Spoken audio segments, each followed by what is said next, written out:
Hey, welcome to the channel. Here in the video, we will share the details for Honor error code 0006000152. The error reads, "The connection with the session has been lost. Please check the internet connection," returning to the menu. For more information, contact support.ubisoft.com. Before we proceed, we want to let you know that we used AI for the voiceover and some graphics. However, all the information shared has been manually researched and is not AI-generated. As per our research, the error comes when users try to play any PvP game in For Honor, but get kicked out of the session with a message saying that the connection to the server is lost.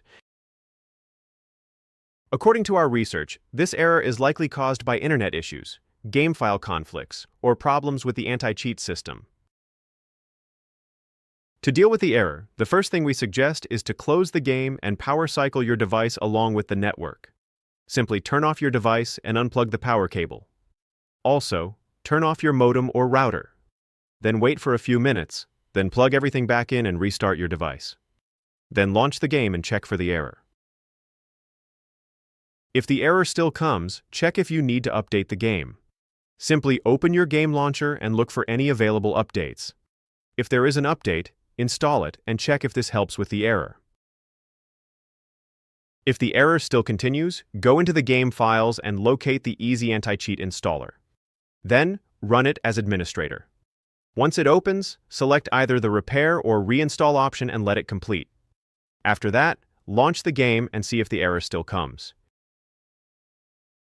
If the error still persists, try connecting over a different Wi-Fi or a mobile hotspot. Simply switch your internet connection and then launch the game, and check if this resolves the error. At last, if you still get the error, then visit the official game server status page by going to ubisoft.com/enus/game/forhonor/status and check if the servers are down for any reason.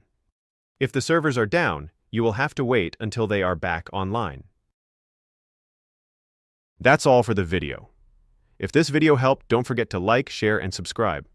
Have any questions or issues? Drop them in the comments below. Thank you.